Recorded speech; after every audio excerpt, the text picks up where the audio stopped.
So, a brief war story and a brief peace story. The war story is related to moral conscience.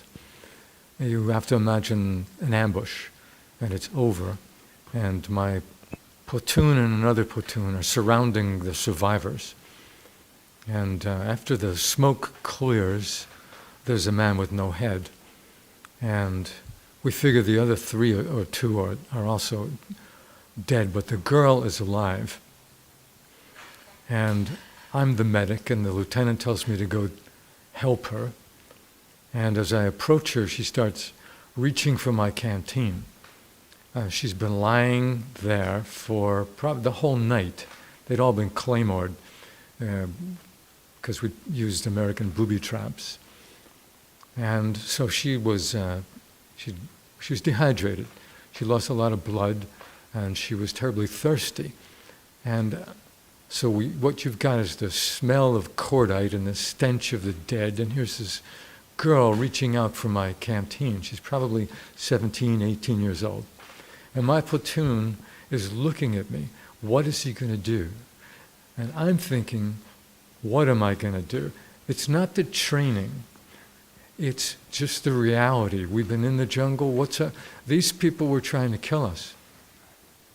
In my stage of life, at that point in time, all it had to do with was survival.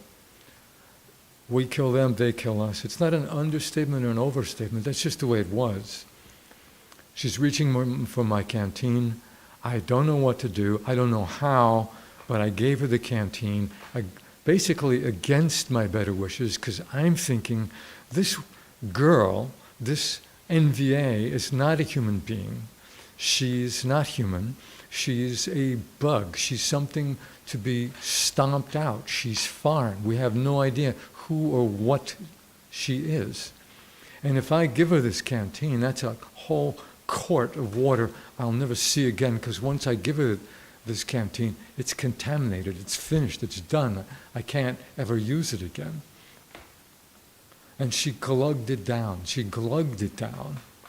And then I bandaged up her legs, and I tried to splint them with rotten bamboo, because that's all we had. And then a helicopter came in, and we tied her into the litter, and they flew her away, and she was probably interrogated, and that's the end of that. The point of it was that at that point in time, nothing but survival was on my mind, and seeing her only as something foreign and inhuman.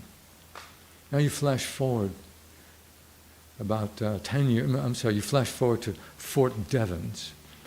So we're talking roughly 7, 8 years later. And I start to hang out at the Common Sense bookstore.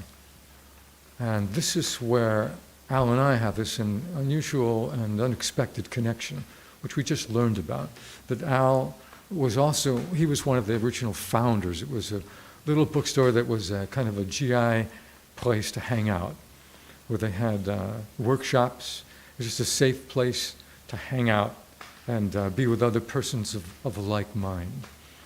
And I was telling Al that at a certain point, 4 of us got together, and through the auspices of some of the civilian volunteers who worked at the bookstore, we were able to do a once a week or once a month, I forget, broadcast of 4 of us, active duty GIs, broadcasting for 1 hour out of WAAF in Worcester, Massachusetts.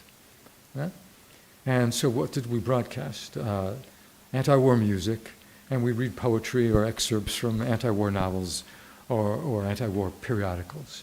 And eventually the CID, Criminal Investigation Division, whatever it was called, of the Army, they got onto us, and one guy was transferred to Oklahoma, and eventually I was court-martialed, and eventually, each of us got out of the service. But for the time that I was there, and I'm sure for the time that Al was there, it was a great little oasis of a place to be as the Vietnam War slowly winded down.